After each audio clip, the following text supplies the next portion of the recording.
প্রত্যেকটা জেলা ক্রীড়া সংস্থা একটা ইয়ার ক্যালেন্ডার থাকা উচিত আমি মনে করি, যে কোন মাসে কোন খেলা হবে, কত মাস খেলা হবে, সেটা আলাদা হয়ে গেলে অটোমেটিক্যালি আপনার আমাদের প্লেয়াররা বুঝবে যে আমরা এই মাস থেকে ক্রিকেট শুরু করবো, তখন তারা প্র্যাকটিস শুরু করবে।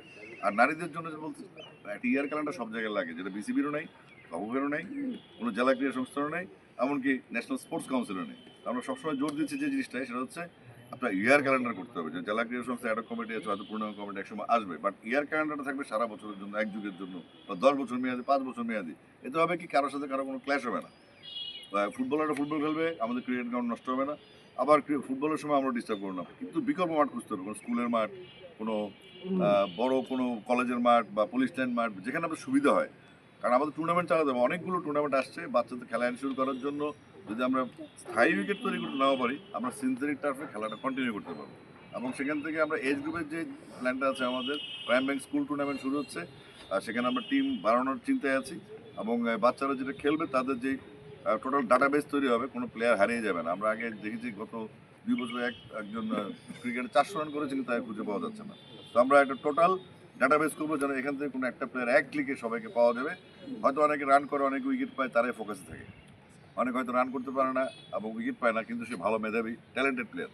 তো এই ধরনের প্লেয়ার যেন আউট অফ ফোকাস না, সেজন্য আমাদের কোচদেরকে দিক নির্দেশনা দেওয়া হচ্ছে। পাশাপাশি এখানকার রিফ্রেশার্স কোর্স, আম্পায়ারিং, স্কোরিং, কোচের কোচিং স্টাফের যে রিকোয়ারমেন্টগুলো আমাদেরকে কুড়িগ্রাম জেলা ক্রীড়া সংস্থা দিবে, ডেফিনেটলি আমরা সেগুলো পূরণ করবো ইনশাল্লাহ। তো আমরা কুড়িগ্রামে এসেছি বেসিক্যালি দেখার জন্য এখানকার প্লেয়ারদের ফ্যাসিলিটিস কী, এখানকার প্র্যাকটিসের সুবিধা কী, লজিস্টিকের কী অবস্থা, আমাদের এখানে স্কোর বোর্ড বা মাঠের ঘাস কিংবা বাউন্ডারি খেলাধুলা হচ্ছে না, টুর্নামেন্টের কী অবস্থা, এগুলো দেখার জন্য আমরা আসছি। আরও আসছি যে আমরা এখানকার কুড়িগ্রামের এই যে মাঠটা, এটাকে কীভাবে সর্বোত্তম ইউটিলাইজ করা যায়, বা অন্যান্য কোনো মাঠ আছে কিনা। যেহেতু আমাদের ন্যাশনাল লেভেলে এজ গ্রুপে প্রায় 6 থেকে 7টা টুর্নামেন্ট হবে ন্যাশনালি, তো সেটার একটা প্রক্রিয়া চলছে। এবং প্রাইম ব্যাংক স্কুল টুর্নামেন্ট শুরু হবে খুব দ্রুত।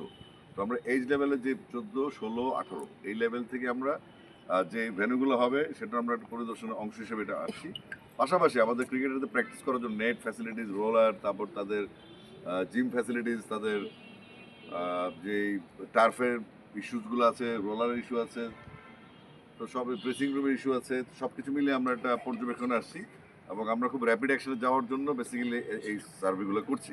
আমরা চাইবো যে আমাদের তরুণ প্রজন্ম যারা আসছে, আপকামিং প্রজন্ম যারা আসছে, তাদের জন্য ক্রিকেট খেলা নিশ্চিত করা, এবং সর্বোচ্চভাবে বাংলাদেশের সব লেভেলে, যেমন মাদ্রাসা বলেন, আপনি ইংলিশ মিডিয়াম স্কুল বলেন, রেগুলার স্কুল যারা আছে, সবার মধ্যে ক্রিকেটটাকে ছড়িয়ে দিতে এবং ক্রিকেটারদের অংশগ্রহণ নিশ্চিত করার জন্য কী কী প্রয়োজন, তাদের কী কী সমস্যা কোথায় আছে, সেটা আমরা আইডেন্টিফাই করার জন্য আসছি।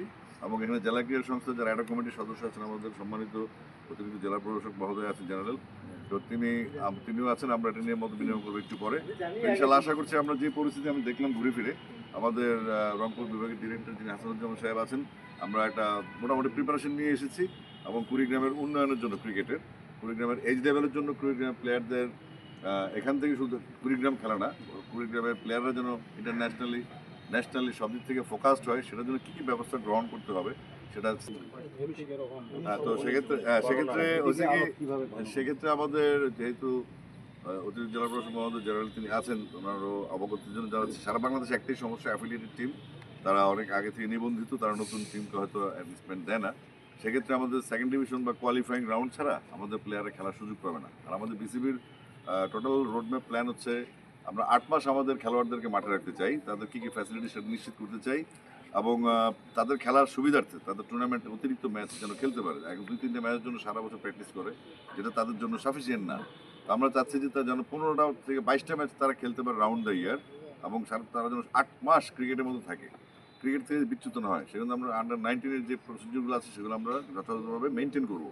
পাশাপাশি 19-এর পরে যারা আছে, 21 এবং 23, ওই সময়টা অবসর থাকে, প্লেয়াররা অনেক সময় মোটিভেটেড হয়ে যায় বা তারা ডিমোরালাইজড হয়ে যায় এবং তারা খেলাধুলা ছেড়ে চলে যায় তাদের ক্যারিয়ার বিল্ড আপের জন্য। কিন্তু তারপর আর ন্যাশনাল টিম পর্যন্ত তারা পৌঁছতে পারে না, ঢাকা লিগ পর্যন্ত তারা পৌঁছতে পারে না। তো সেই জিনিসগুলো এনশিওর করার জন্য আমরা কুড়িগ্রামে এসেছি, অন্যান্য ভিজিটের পাশাপাশি কুড়িগ্রামে করছি। তো কুড়িগ্রামের অন্যান্য জেলায় যে উন্নতি হবে, পিচ কভারের শর্ট আছে, মাটির সমস্যা, পিচটা ডেবে গেছে, এখানে বাচ্চাদের প্র্যাকটিসের জন্য সাফিসিয়েন্ট নেট নাই, ম্যাট নাই, টার্ফ নাই, হার্ড উইকেট নাই, বক্স নেট নাই, নেট বক্স নাই। তো এগুলো আমরা এনশিওর করার জন্য এসেছি। এখানকার ডিমান্ড কী, তারপর নারী ক্রিকেটের যে ইস্যুগুলো আছে, এখানকার নারী ক্রিকেটদের অবদান কী এবং নারী ক্রিকেটের ফ্যাসিলিটির জন্য আমরা কী করতে পারি, সেটার জন্য আমরা সর্বোচ্চ প্রায়োরিটি দিয়ে এখানে আসছি। আশা করছি এই খবরগুলি আপনারা যারা গণমাধ্যম কর্মী আছেন কুড়িগ্রাম ভিত্তিক, আপনারা সবাই আপনাদের সন্তানদের ব্যাপারে কনসার্ন হবেন। আপনার দায়িত্বের মধ্যে পড়ে যে আপনাদের ছেলেরা কিভাবে খেলছে এবং তারা কিভাবে খেলতে পারে সর্বোত্তম উপায়ে, সর্বোচ্চ লেভেল কিভাবে যেতে পারে, এটা আপনাদেরকে ফোকাস করতে হবে। সাপোজ কুড়িগ্রামে একটা লিগ হচ্ছে, এটা খবরটা ঢাকায় যায় না, তো আপনারা এমনভাবে করবেন যেন আমরাও ঢাকা থেকে ইনসিস্ট করতে পারি। আমি দীর্ঘদিন মিডিয়ায় আছি এবং মিডিয়ার সাথে আমার খুব ভালো সম্পর্ক আছে। তো অনেক সময় হয় কি, ন্যাশনাল ডেস্কে খবরগুলো গেলে সেগুলো প্রচার করে না, তো সেগুলো আমাকে ইনফর্ম করলে হয়তো বিসিবির মিডিয়া উইং কিছু করুক বা না করুক, আমি ব্যক্তিগতভাবে এটা আমি করতে পারবো।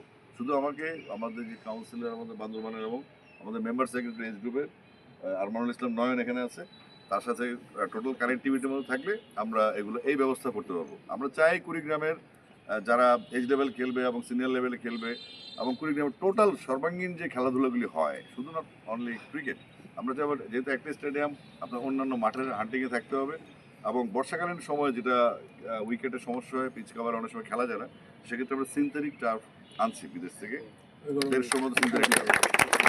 তো আপনাদের সাথে সিনথেটিক টার্ফ এখানে কীভাবে বসানো যায় এবং যখন টার্ফটা অনুপযুক্ত হবে খেলার, তখন যেন সিনথেটিক টার্ফটা ব্যবহার করা যায় এবং বাচ্চাদের সারা বছর খেলার নিশ্চয়তা দেওয়ার জন্য আমরা এখানে আসছি। সেই সুযোগ সুবিধা অসুবিধাগুলি আমরা যাচাই করবো ইনশাআল্লাহ। ফুটবলের প্রকোপ বাড়ে, পায়ে পায়ে মাটি যায়, এখন উইকেট নিচু হয়ে গেছে।